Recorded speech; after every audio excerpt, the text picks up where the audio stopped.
Harta yang kita dapatkan, harta yang kita miliki, siapa yang memberikannya? Allah Subhanahu wa Ta'ala. Walaupun kita tuh susah kerja, siang malam kita bekerja, pagi berangkat, sore pulang, hakikatnya ataka yang mendatangkan itu adalah Allah. Itu dari harta. Sekarang jiwa kita pun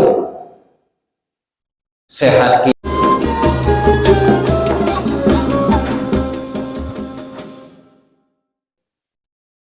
Hadirin rahimakumullah,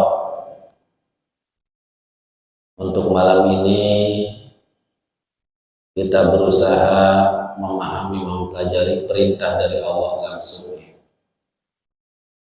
lewat surat Al-Qasas ayat yang ke-77 yang kita artikan dahulu sebelum diuraikan secara rinci. A'udzubillahi minasyaitonirrajim. Wabtagi ay utlu berarti artinya carilah, bima fi di dalam ma sesuatu perkara, ataka yang telah memberikan atau mendatangkan kepada engkau siapa Allah darul akhirata untuk negeri akhirat. Wala tansa dan janganlah engkau tinggalkan ataupun lupa nasibaka bagianmu minad dunya dari nikmat dunia. Wasin dan berbuat baiklah kama sebagaimana perkara ahsana telah berbuat baik siapa Allah ilaika kepada engkau. Wala tabgi dan janganlah engkau mencari al-fasada kerusakan fil ardi muka bumi. Innallaha sesungguhnya Allah la yuhibbu tidak mencintai al-mufsidina orang-orang yang membuat kerusakan. Itu terjemahannya. Di awal di sini dengan bahasa ibtagi, perintah. Berarti di sini yang memerintah adalah Allah langsung kepada manusia. Di dalamnya ada kita. Berarti ini pun bisa diartikan Allah memerintah kepada kita sekarang. Wabtagi, carilah.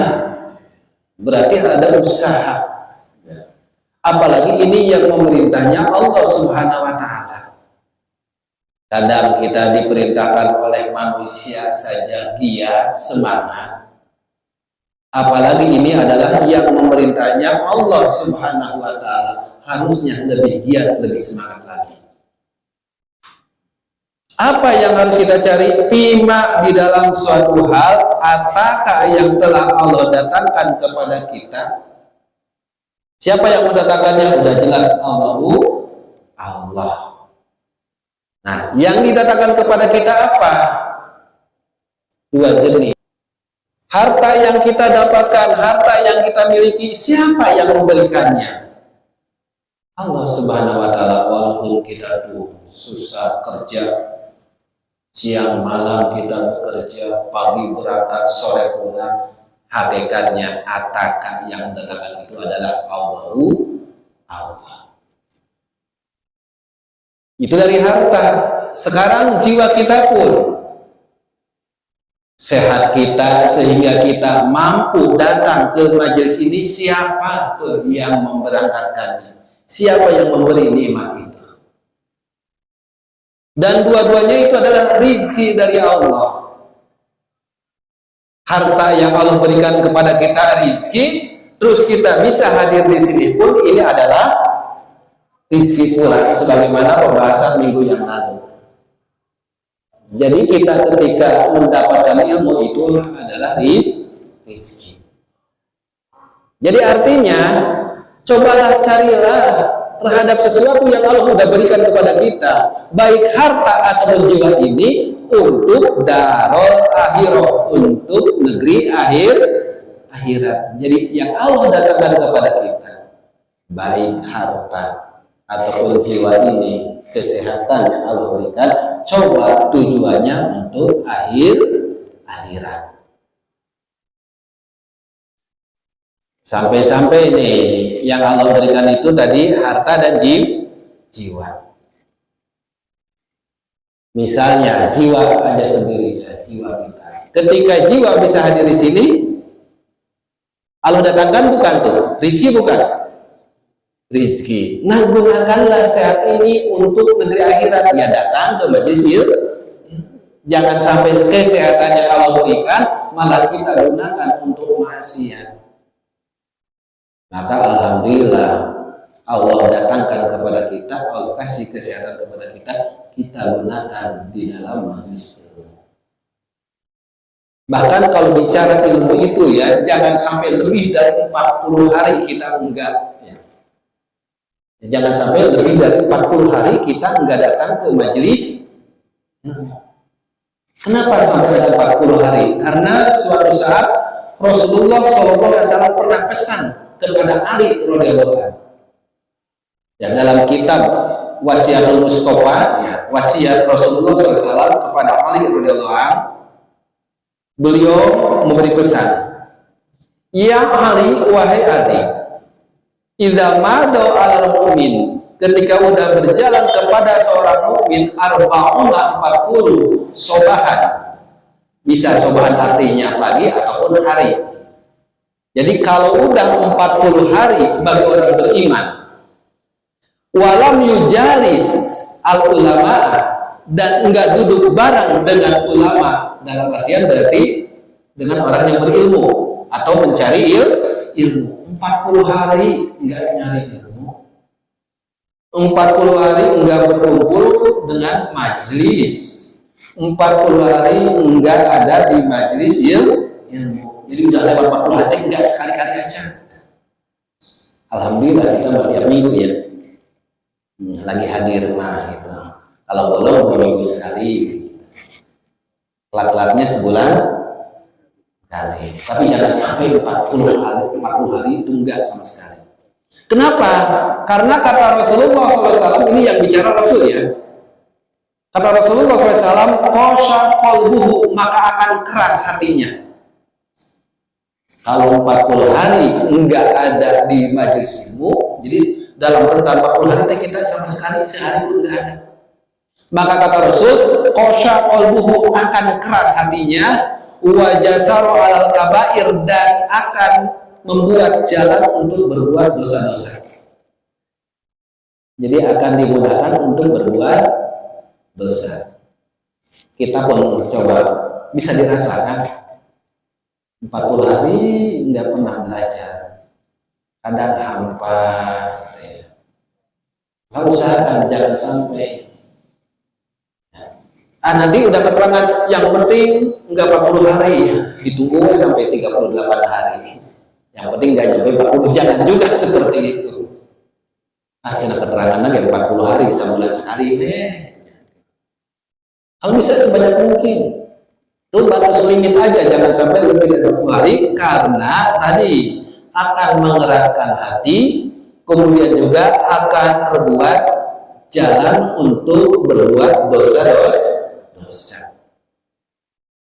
Bayangkan kalau hati udah keras, kerasnya itu melebihi batu. Batu sekeras-kerasnya dipukul, dihantam bisa pecah, tapi hati kalau udah keras digampang bunuh nggak bisa. Seperti dulu kan dicontohkan yang kerasnya hati itu adalah Bani Israel. Bani Israel harusnya kalau secara logika kita berimannya itu harusnya mah hebat. Kenapa? Sebab dalil-dalil yang disampaikan kepada Bani Israel langsung kenyataan. Ketika disuruh beriman itu bagaimana Bani Israel? Kita bayangkan coba, harusnya nambah iman gak ketika dikejar-kejar ya Nabi Musa sama Fir'aun, terus lautan jadi jalan. Secara logika kan melihat langsung ya, yang asalnya lautan jadi jalan. Harusnya tambah keimanan enggak? Tambah. Tapi berikutnya udah nyampe tujuan dan ditinggal cuma 40 hari saja, bagaimana? malah menyembah patung anak sapi. Kenapa keras hati itu? Sehingga setelah itu kan udah dalil yang nyata, harusnya pertama keimanan. Tapi mereka sampai ya kalau haus lapar disuruh ngetrok batu ya, haus ketrok batu muncul 12 mata air. Kenyataan langsung. Harusnya tambah iman nggak tuh? Tambah iman. Tapi nyatanya kalau udah hati keras ya kan seperti itu. Apalagi kalau zaman sekarang dalilnya sekedar lisan. Bapak, Ibu, kalau ngaji itu akan dimudahkan jalan menuju surga. Apalagi cuma bahasa seperti itu. Dulu sampai dalilnya mana sawah dari mata air minuman makanan. Udah bosan makanan ini lagi, ingin makan yang lebih baik lagi. Dikasih mana dan sawah. Bahkan ujung-ujungnya kan sampai diperlihatkan menghidupkan orang yang mati dengan dipukulkan sapi itu. Ya, dicari sapi-sapi yang paling mahal, Pak. Ada yang meninggal, kemudian siapa yang membunuhnya? Coba pinta kepada Tuhanmu, kepada Musa. Siapa yang membunuh ini? Kan Allah berfirman, carilah sapi. Bunuh musim kabar itu kayak gitu, sering nanya. Padahal awalnya pokoknya cari sapi, kan malah nanya dulu sapinya yang jantan atau yang betina. Jadi banyak nanya, banyak itu dipersulit. Udah itu warnanya warna apa, kuning tua apa yang keemasan. Terus setelah itu yang sehat, ya, apa yang sakit, yang tanduknya bagus atau yang enggak, itu sebagian Israel. Sehingga gambarannya itulah kerasnya sifat hati orang-orang terdahulu. Padahal dalil sudah jelas. Maka kita pun alhamdulillah jangan sampai dikasih penyakit hati yang keras. Bagaimana caranya? Jangan lepas untuk mencari ilmu. Allah udah kasih kesehatan. Tapi ketika kita dikasih kesehatan itu, hakikatnya Allah tuh lagi bima ataka, maknya itu kesehatan. Apakah yang telah diberikan kepada kita? Siapa yang memberikan? Allah. Allah memberikan kesehatan. Coba gunakan badan ini darul akhirat, untuk negeri akhirat. Jangan sekedar untuk kesenangan dunia. Rugi kita tuh ya kalau sekedar untuk kesenangan dunia. Bahkan di antaranya ada keterangan juga, kalau kita enggak mempergunakan jiwa kita ketika dikasih kesehatan, ketegaran, kalau enggak digunakan taat, kita termasuk orang yang celaka. Masih pesan Rasul juga kepada Ali radhiyallahu anhu. Ya Ali, wahai Ali, syaqi, celakalah bagi orang tersebut ketika salah satu alamatin, ada 3 ciri-ciri pada orang tersebut. Jadi dikatakan orang tersebut orang yang celaka kalau ada ciri-ciri dari 3 hal tersebut. Kutun haramun, dia memakan kut itu makanan haramun yang haram.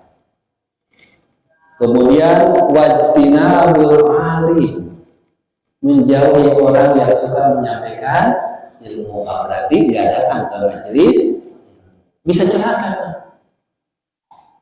Wajtinabul alim, menjauhi orang yang memberikan ilmu. Bahkan yang ketiga itu bisa orang tersebut dikatakan celaka itu adalah wa sholatuhu liwahdihi, sholatnya itu untuk sendiri. Artinya sholatnya tidak berjamaah. Bisa saja celaka ketika kita sholatnya sendiri. Maka diusahakan. Ini Rasul pesannya dengan bahasa wa sholatuhu liwahdihi, sholatnya kan tadi 3 ciri-ciri orang yang celaka. celaka. Satu, suka makanannya haram. Yang kedua, menjauhi orang yang tidur, berarti jarang ikut pengajian. Yang ketiganya, sholat itu wajib untuk sendiri, sholatnya sering umpari, jarang berjamaah. Padahal nilainya kalau berjamaah itu kan 1 tambah 1 jadi 27 ya. Satu orang di sholat, datang satu orang lagi. Kalau satu orang nilainya 1 ya. Kalau datang satu lagi, matematika Islam saya itu 1 tambah 1 jadi 27. 1 tambah 1 27. Kalau 1 tambah 6 365. 1 bulan puasa Ramadan tambah 6 hari bulan Syawal jadi 365 hari nilainya. Matematika Islam begitu kan? Karena di sholat saja 1 tambah 1 jadi 1 tambah 6 365 hari ini tahun. Maka coba usahakan. Karena alhamdulillah kita udah dikasih kesehatan oleh Allah. Mata kita masih sehat, anggota tubuh kita masih sehat. Terus waktu pun kita dikasih waktu yang luang. Ya, kita dikasih waktu yang luang. Udah kesehatan ada, waktu luang ada sebenarnya. Enggak disibukkan dengan sesuatu hal. Maka mudah-mudahan kita adalah orang-orang yang bisa menempatkan segala sesuatu untuk negeri akhirat. Yang kedua, prima apa Allahnya itu adalah harta. Jadi maknya ini di sininya tadi 1 jiwa, kedua harta. Berarti sama. Wabtagi, carilah prima di dalam harta apakah yang telah Allah berikan kepada kita. Siapa yang memberinya? Allah dalam akhirat, untuk negeri akhirat. Berarti harta yang kita dapatkan pun cobalah gunakan untuk akhirat. Jiwa kita untuk akhirat, harta kita pun untuk akhirat. Kalau harta mulai dari yang wajib atau yang sunnahnya, yang wajib zakatnya, ya. Coba carilah yang Allah udah berikan kepada harta. Apa untuk akhirat? Zakat. Apa juga bisa sedekah.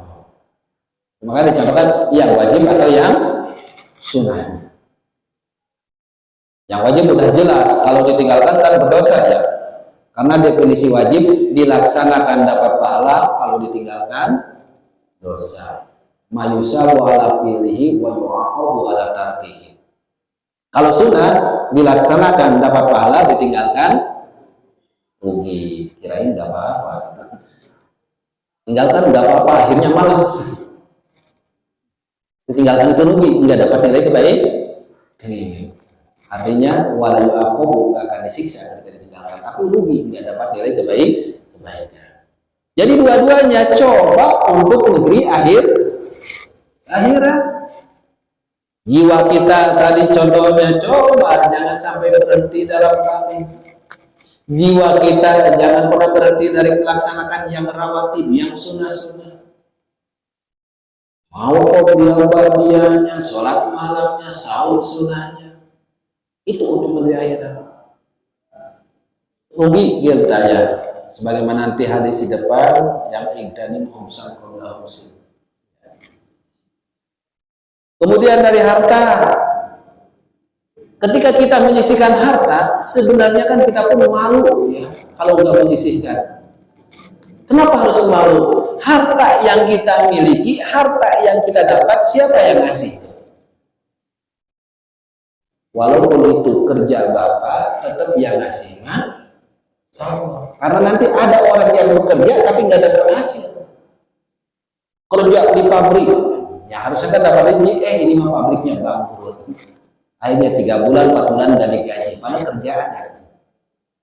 Kenapa? Soalnya yang ngasih rezeki adalah Allah.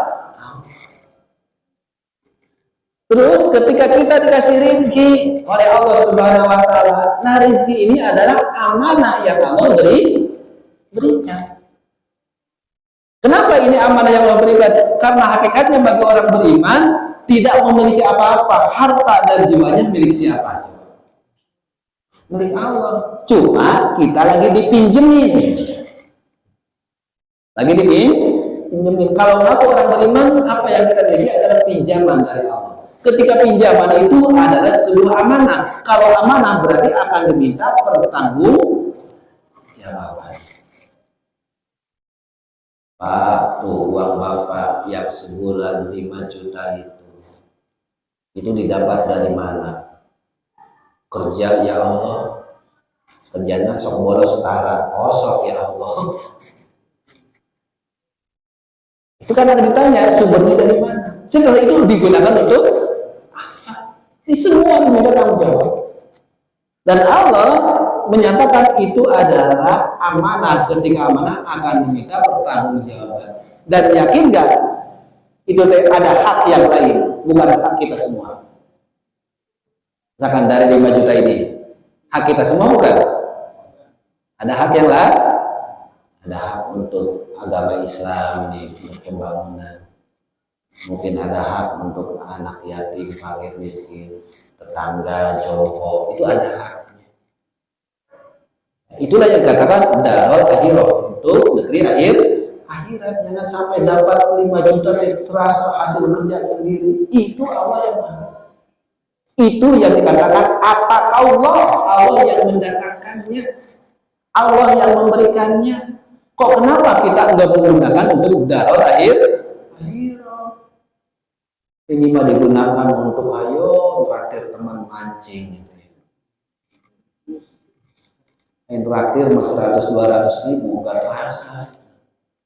Hari kakek celeng mah ya ke Jumatan sok nari numpang leutikna. Ini bukan Bapak, insya Allah enggak di sini. Nah, ya Pak. Kalau untuk traktir mah dari yang satu hobi, satu komunitas. Biasanya kan gitu buat komunitas mah ya. Komunitas sama pemancing buat, komunitas sesama goes buat gitu ya. Komunitas sesama cross motor buat gitu. Jarang hitungan bahkan. Nongkrong di warung traktiran biasa gitu. Mancing ikan harganya mahal tuh ya, umpannya itu enggak jadi hitungan, umpan saya aja silahkan pakai. Pas tadi Jumatan mah pilih-pilih. 2.000, 5.000, 10.000, 50.000, 100, kira-kira yang dimaksud dan kenceng mana? 2.000 ke macam-macam, anu masih kasar, belum dilipet, dengan lecek. Coba Allah tuh mengatakannya, ini Allah yang nyuruhnya uang tadi. Carilah. Berarti ini ikhtiar usaha dari kita yang Allah berikan kepada kita. Coba darul akhirah. Bukan untuk urusan dunia, tapi untuk urusan akhirat. Insya Allah ya bisa lebih semangat ya. Karena kalau bahasa perintah itu bisa menentukan hukumnya wajib. Di dalam kitab Mabadi Awaliyah, al-aslu fil amri lil wujubi, asal dari sebuah perintah itu hukumnya wajib. Kecuali ilam adalah dari walahi lafi, kecuali nanti ada dalil yang menyelisihinya, ada dalil yang mengarahkan kepada hukum yang lain. Kalau nggak ada, berarti hukumnya wajib. Maka di sini pun di dalam tafsirannya dijelaskan bi'an tufiqahu fito'atilah, seperti menafkahkan hartanya fito'atilah dalam taat kepada Allah. Jadi harta yang kita miliki, harta yang kita dapat, kita infakkan di jalan Allah demi ketaatan kepada Allah Subhanahu wa ta'ala. Kalau enggak, berarti kita tuh disebut orang yang bakhil. Bakhil kan? lip, cap jahe, merege, hese. Itu bahasa Indonesia, merege hese. Lawannya dermawan. Sementara Rasul pun pernah mengatakan tentang dermawan dan bakhil. Yang dermawan kata Rasul, as-sahiyu qaribun minallah wa qaribun min rahmatihi wa ba'idun min adzabihi. Orang yang dermawan itu dekat dengan Allah, dekat dengan rahmat Allah, jauh dari azab Allah. Itu orang yang dermawan. Berarti yang bakhil kebalikannya. Wal bahilu, dan orang yang bakhil ba'idun min Allah, jauh dari Allah, ba'idun min rahmatihi, jauh dari rahmat Allah, qaribun min adabi, dekat dengan siksaannya. Tinggal pilih yang mana kita. Ingin dekat dengan Allah apa jauh dengan Allah? Pinginnya mah dekat dengan Allah tapi bakhilnya masih ada. Berusaha dermawan, dan bicara dermawan itu bukan besar dan kecilnya, bukan hanya milik orang yang mampu, bukan sekedar milik orang yang kaya, karena bagi Allah itu enggak melihat besar kecilnya, yang penting dari sebagian hartanya. Bapak kalau mengeluarkan harta tapi ketika dapat bonus lebaran wajar itu mah, kan ini menunggu mengeluarkan harta kalau dapat bonusnya nanti. Itu mah wajar kalau lagi serba cukup. Tapi justru yang hebat itu ketika kita pun merasa pas-pasan, tapi mampu mengeluarkan sebagian, nggak terlihat besar kecilnya kan? Bisa saja yang dikatakan hebat, Bapak bisa mengeluarkan Rp5.000 ketika memang di saku cuma ada sedikit untuk kebutuhan hari itu, daripada mengeluarkan mungkin Rp1 juta ketika dapat bonus gede. Mengeluarkan Rp1 juta, tapi bonusnya lagi gede, wajar belinya. Nah di sini nggak lihat besar dan kecil. Tinggal kita mau termasuk orang yang syahid atau orang yang al-batil. Kita mau jadi orang yang dermawan ataupun orang yang baik. Jangan nunggu dermawan dan nanti kalau sudah serba cukup. Dalam beramal itu perintahnya pun badiru bil amali sholihah. Bersegera kalau mau beramal soleh. Jangan berbawa nanti nunggu Ramadan ketika dapat bonus. Kalau bisa sekarang ya sekarang. Jadi pas Ramadan udah rapi bisa dipakai. Ya kalau nunggu Ramadan nanti beresnya kapan? Ya dari sekarang. Ramadan udah rapi. Tangganya, tangga nggak kehujanan. Sekarang tangga masih kehujanan. Licinnya nanti kalau jatuh kita tanggung jawab siapa di tiana itu anak kalau jawab dan jatuh gitu anaknya. Nah itu yang mudah-mudahan kita ibda binafsi, awali dari diri sendiri. Coba kalau tadi dermawan kata Rasulullah dekat dengan Allah dengan rahmatnya. Kita bayangkan kalau dekat dengan mertua saja, kadang itu kebaikan dari mertua yang muncul baru dekat doang, beda dengan berjauhan. Ya. Masa nggak ada beras dikirim, minta mah enggak dikirim. Gitu. Apalagi kalau dekat dengan Allah, pasti Allah akan menutupi kebutuhan kita. Tuh yang dimaksud dengan carilah di dalam sesuatu hal yang telah Allah berikan kepada kita, baik harta atau jiwa, untuk darul akhirah, untuk negeri akhirat. Wala tansa, dan janganlah engkau lupa, asalnya nasa dulu ya, nasia, yansa, ataupun diartikan di sini ditafsirkan tatruk. Tatruk itu meninggalkan. Jadi bisa diterjemahkan wala tansa, janganlah engkau lupakan atau tinggalkan nasibaka, bagian engkau minat dunia, dari nikmat-nikmat dunia. Hati-hati nih ngebahasnya pun jangan salah. Oh cenah urusan dunia teh harus kita kejar juga. Karena bahasanya kan carilah negeri akhirat tapi jangan lupa dunia. Bukan kayak gitu maksudnya. Tetapi walaupun sana si bakamina dunia teh artinya janganlah engkau lupa bagian mulina dunia. Maksudnya antamala engkau beramal pihak di dunia lil akhirati untuk akhirat. Jadi bukan ngejar dunia, tapi tetap ada poin lil akhirati untuk akhir. Silakan Bapak kerja di perusahaan, silakan Bapak dagang, silakan usaha, silakan buka bengkel, tapi lil akhirati untuk tujuan akhirat. Karena di sini uraiannya antamala engkau beramal pihak di dunia lil akhirati untuk akhirat. Bahkan Sesawi menjelaskan lagi, kalau tadi kan tafsir Jalalainnya.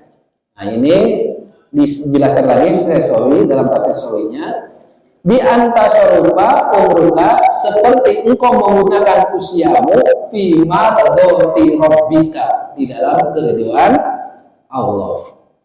Wal kada nafsaka dan janganlah engkau ajak jiwamu min ghairi bukan untuk sesuatu yang baik. Soalnya kalau kita menggunakan jiwa kita gunakan harta kita bukan untuk akhirat, bukan untuk kebaikan, patasiru yaumal kiamati mukhlisan, maka nanti pada hari kiamat termasuk orang yang bangkrut, yang rugi. Jadi kalau kita hidup di dunia, kita beramal di dunia, tetapi bukan untuk akhirat, maka bisa dikatakan di sini di akhiratnya termasuk orang yang bangkrut, yang rugi atau muflis. Lama fil hadis sebagaimana di dalam hadis, ya. Hadis sahih riwayat Hakim di dalam kitab Mustadrak atau Syarah Sunnah atau Imam Al-Qadhi atau Imam Baihaqi, yang hadisnya Igtanim khomsan qabla khamsin. Igtanim maka perhatikanlah khomsan 5 hal qabla khamsin sebelum datang 5 hal yang lain. Mana khomsan ini? Bandalnya, rinciannya nih, sudah tidak dalam khomsan ini sabab bapak qabla khamika. Yang Allah berikan kepada kita itu tadi mudamu sebelum masa tuamu. Selagi tua katanya, selagi muda coba gunakan maksimal. Akan ada yang muda ya. Tapi urutannya nanti ada saya mah sudah tua. Tua itu kan Bapak dikasih sehat. Maka berikutnya yang kedua, wasiataka qabla sakomika, sehatmu sebelum sakitmu. Awal itu ini mah yang muda sebelum tua. Saya mau udah tua ya Bapak. Tua apa muda sih?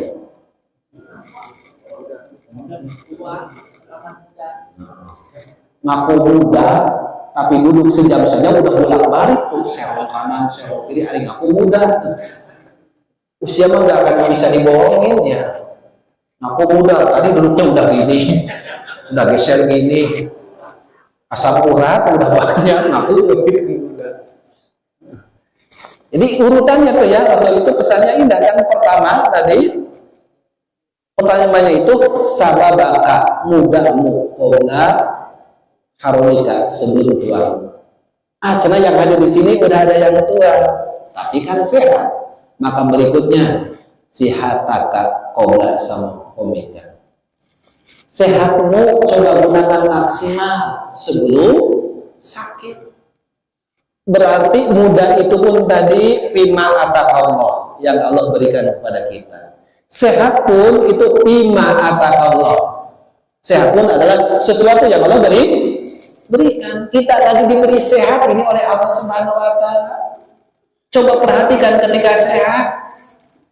Jangan nanti misalnya udah sakit, saya ingin rajin sholat berjamaah, ngomongnya tersakit udah. Itu sehat kemana lain. Sakit baru ngomong seperti itu.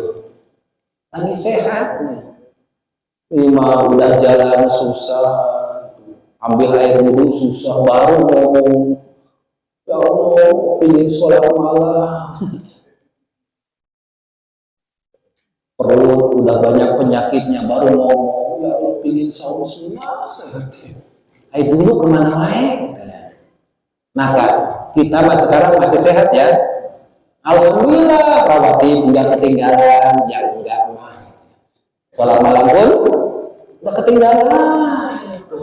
Senin Kemis ya lewat, ya kan? Lewat Senin Kemisnya. Alhamdulillah kita. Sebelum tadi sakit dan maksimal kan? Rizki dari Allah sehat tuh. Jangan sampai kita termasuk orang yang muklis tadi. Fatasiru yaumal qiyamah muklisan. Kita nanti jadi orang yang rugi, banyak penyesalan.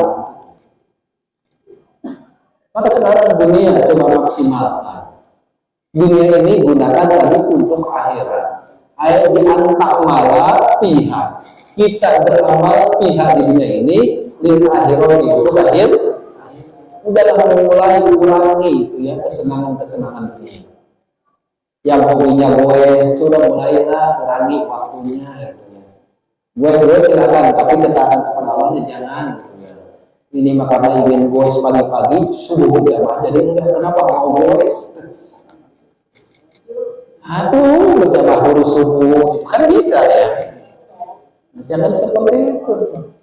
Karena tadi mancing, maghrib dia jadi mendekati isya. Kenapa? Baru pulang dari mana mancing? Bukan nggak boleh mancing ya silakan. Tapi juga itu daripada mancing 200.000 dapat ikan dua, lebih baik beli ikan. Mulai itu ya. Perhatikan, karena bahasanya iktanin perintah juga. Khamsan qabla yunsi, 5 hal sebelum datang 5 hal yang lain. Cina saya mah udah sakit tuh ya. Tapi di sini pun berikutnya pirogoka qabla sublika. Luangmu sebelum datang masa sibukmu. Ya kalau masih luang mah coba gunakan maksimal. Suatu saat mungkin saja kita sibuk, seperti tadi sehat, gunakan maksimal sebelum sakit. Luangmu bisa kita datang ke berjamaah ya. Bisa kita hadir untuk kajian ilmu. Tapi ngomongnya sok sibuk dengan apa? Nonton Persib. Saya maksimalkan. Nanti ngomong sibuk bener-bener Allah nanti kesibukan dikasih oleh Allah. Sebelum sibuk ada, coba gunakan maksimalkan. Nah di sini perintahnya pun masa senggang sebelum datang masa sibuk. Ini udah sibuk, susah banget sekarang mau berjamaah ke masjid. Kenapa? Wah kerja di perusahaan sekarang dinaikkan jabatan. Dulu waktu jadi karyawan biasa dia tetap malas gitu. Soal ngomongnya dari itu juga sibuk dulu waktu nyampe kayak malas gitu. Maka kita awali dari sekarang. Sibuk gak kita sehari-hari coba? Sibuk apa kira-kira ya?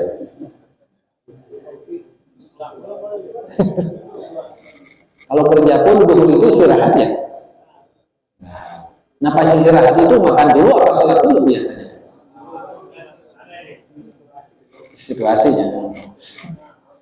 Situasinya lamun makanan canaya sholat dulu. Mudah-mudahan Allah mudahkan kita untuk hal-hal yang baik.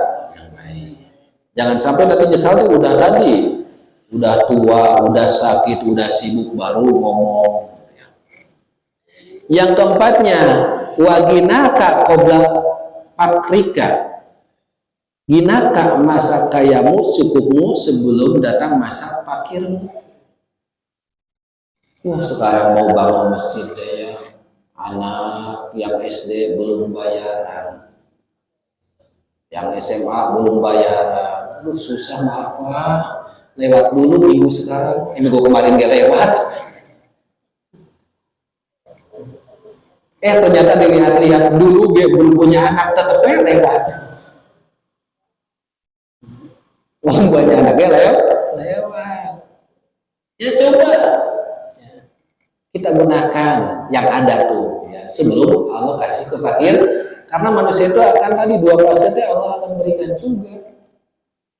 Menisilah orang tua mah dunia teh berputar dalam segala halnya pun tadi, ketika sehat di atas ada sakit, sibuk nanti ada senggang, tua ada muda, kaya ada miskin. Nah ketika posisi Allah berikan tadi hal-hal yang baik, coba maksimalkan tuh. Berarti benar ya Ramadan beres ya. Tapi ini insya Allah orang beriman ya, bukan insya Allah orang Sunda.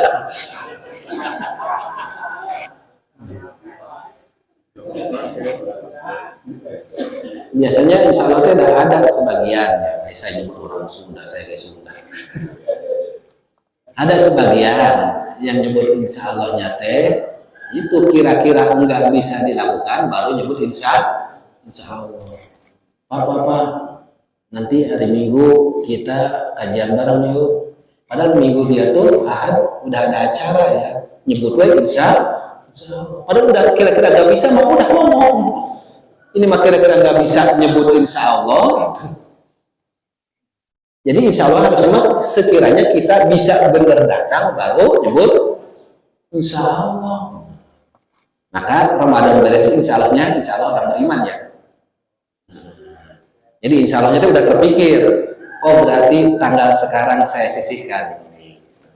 Insya Allahnya gitu ya. Nah, insya Allah beres. Nah tambah kata ketua panitia teh, trek datang ke pabrik cina keliling. Insya Allahnya bisa seperti itu ya. Segala masih ginaka qobla pabrika. Jadi turun menurun. Ya kalau kita renungkan tadi Allah kasih kemudahan. Nah, saya mah sudah tua. Tetapi dikasih sehat, ya kan? Kasih kesehatan. Oh saya mah lagi sakit, nah kan sakit pun masih senggan. Oh saya mah sudah sakit, sibuk lagi. Nah, sakit sibuk, tapi kan masih punya tuh harta. Oh saya udah fakir, kan masih hidup. Kan udah fakir pun masih hidup. Nah baru itu kalau udah meninggal berhenti baru itu mau ada. Kalaupun fakir berarti bisa gak gitu sebenarnya? Bisa. Karena menolong agama Allah dengan kemampuan masing-masing yang berbeda. Yang insya Allah nilainya sama. Yang punya uang dengan uangnya, yang sehat dengan tenaganya. Bisa gak? Yang luang ya dengan tenaga bisa hadir. Yang ku hadir nawe gitu untuk kerja oke. Hari Minggu kerja bakti nongkrong lagi gitu. Pas disuruh ngangkat kaca nakal pegang nama gitu, tapi tenaga nggak keluar. Nggak apa-apa itu waktunya berarti. Nah ini mah tadi udah sakit, udah tua, udah sibuk, udah fakir gitu, tapi masih hidup. Bisa nggak?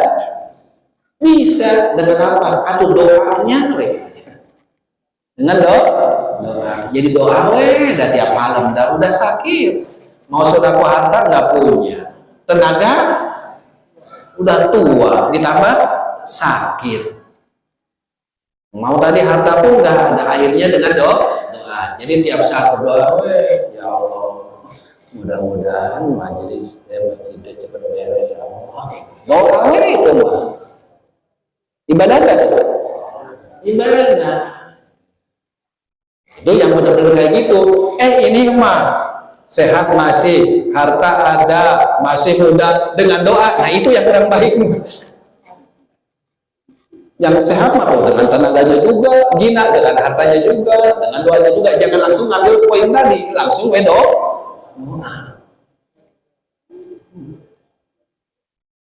Kayak kita nolong lah, kan ini membangun ini nolong agama Allah ya. Sama ketika kita nolong anak yang kecebur ke sungai, saya sering yang tahu. Cebur sungai itu ke bawah arus. Nah kita nolongnya bisa berbeda-beda. Yang bisa berenang mungkin nolongnya loncat. Jangan sampai renang nggak bisa loncat, nah repot. Saya emang nggak bisa berenang, tapi barusan beli ban, ya. Udah dikompa lagi untuk mainan anak. Tapi melihat anak yang bawa arus dan nggak bisa renang, dilemparin kan, menolong nggak? Menolong. Nah ini mah ban nggak ada, ya tadi renang nggak ada kermancing itu, melihat yang bawa arus, nolongnya dengan apa kira-kira? Teriaknya, teriak dulu atau jangan doa langsung. Teriak bisa, doa langsung mah anak kecil bersungai doa, oh kamu kelelep. Teriak kan, tolong. Coba, nolong bukan tuh? Atau teriak, Pak, tolong, nolong juga. Jadi dengan teriak saja nolong. Yang nggak bawa tolong, yang lagi ngejar-ngejar layangan yang kabur, lagi bawa bambu, renang nggak bisa, teriak udah susah lagi ngejar layangan, sodorin bambu, nolong bukan? Nolong. Bahkan kalau ada yang lewat pakai kursi roda yang setruk, kira-kira bisa nolong nggak tuh? Lagi dorong tuh kursi roda, nah ini lagi setruk gitu ya, ngelihat anak yang kecebur sungai, bisa nggak nolong? Bisa, dengan apa? Dengan doa. Cek dulu setruk teh, ya Allah mudah-mudahan didapati doa, nolong bukan?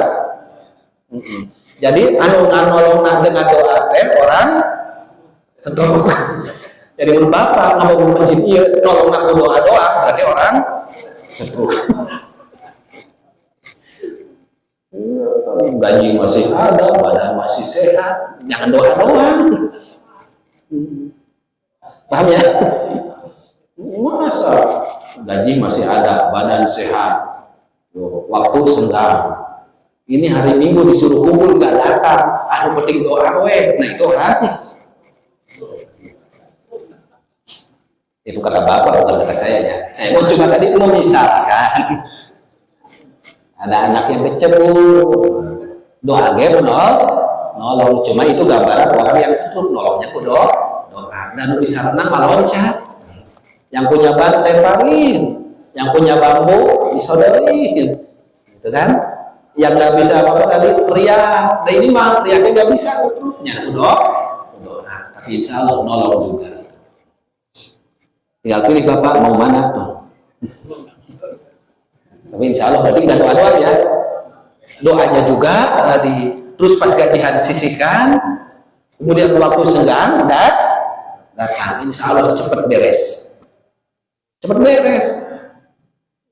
Jangan sampai tadi ya Allah selamatkan anak kecil tersebut. Ya Allah doa semua mau hadir deh. Kira-kira cepat nggak tolong tuh. Cepat meninggalnya. Ini semua yang ada di doa ya Allah mudah-mudahan Ramadan kepake ya Allah, doa tahajud gitu ya,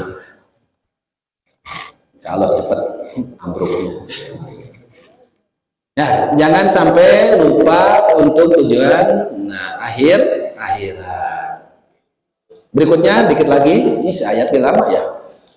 Wasin dan berbuat baiklah kama asallallahu ilaik, sebagaimana Allah berbuat baik kepada kita. Maksud Allah berbuat baik kepada kita, kita dikasih harta, kita dikasih kesehatan, itu salah satu ahsanallah, Allah kasih kebaikan kepada kita. Maka kita pun harus berbuat baik. Artinya apa yang kita miliki, apa yang kita dapat, gunakan dalam kebaikan. Allah pun sudah memberikan kepada kita kebaikan. Jangan sampai sehat dikasih, harta dikasih, malah kita gunakan untuk hal yang tidak baik. Dikasih sehat, dikasih kekuatan, dipakai maksiat. Dikasih harta, dikasih rezeki, digunakan untuk hal yang tidak baik. Berarti itu enggak berbuat baik. Padahal Allah sudah berbuat baik kepada kita. Dan kalau kita enggak berbuat baik, sama saja membuat kerusakan. Sementara kata Allah, wala tabghi, janganlah engkau cari al-fasada, kerusakan fil ardi, di muka bumi. Nah, kerusakan di sini adalah bi amalil ma'asi, dengan perbuatan-perbuatan maksiat. Dikasih harta, dipakai maksiat. Ya, ke diskotik, ya, pakai maksiat. Harusnya orang beriman kepada hal yang mubah saja jangan, apalagi maksiat. Jiwanya harusnya dipakai tadi untuk darul akhirah, ataupun dia kerja di dunia tapi tujuan akhirah, ini malah untuk maksiat. Berarti dia lagi membuat kerusakan di muka bumi. Jadi membuat kerusakan yang paling bahaya, membuat kerusakan dalam syariat. Kalau membuat kerusakan di muka bumi, menghancurkan gunung, pakai peledak, ya itu kerusakan yang kecil. Menggululi hutan, itu kerusakan yang kecil. Tapi kerusakan yang besar ketika melanggar syariat, itu yang disebut dengan fasad. Karena biasanya kalau kerusakan bentuk alam itu pakai bahasa halaka. Halaka pun artinya merusak. Tapi kalau bicara tentang aturan itu pakai ungkapan fasada, yang artinya sama-sama merusak. Sementara di sini di ujungnya, innallaha, sesungguhnya Allah la yuhibbu, tidak mencintai al-mufsidina, orang-orang yang berbuat kerusakan. Artinya tidak suka, beda dengan tidak suka kita. Kalau kita mungkin tidak suka ke si anu, yang tidak suka doang. Tapi ketika Allah bahasnya tidak suka, maksudnya adalah bimakna anahu yu'aqibuhu. Sesungguhnya Allah akan menyiksanya. Jadi Allah kalau bahasa tidak suka berarti akan menyiksanya. Maka jangan sampai kita termasuk orang yang disiksa oleh Allah ketika Allah berikan kepada kita harta, kebaikan dalam jiwa kita. Jadi ingat ya tadi dua hal ya, yang Allah berikan kepada kita harta dan jiwa, coba gunakan untuk akhirat. Dan maksud janganlah kau lupa ketika nikmati dunia ini, yaitu beramal dunia tapi tujuan untuk akhirat. Dan mudah-mudahan kita adalah orang-orang yang dimampukan oleh Allah Subhanahu wa taala. Mungkin cukup ya untuk uraian satu ayat ini. Mudah-mudahan kita diistiqomahkan oleh Allah, terus juga dimudahkan dalam bentuk ketaatan kepadanya. Dengan jangan lupa ketika dimudahkan taat itu dasari dengan keikhlasan, sebagaimana uraian minggu yang lalu. Ini saya sampaikan dalam rangka usi nafsi, saya nasihati diri sendiri, wa yakum, dan untuk kita semua. Mudah-mudahan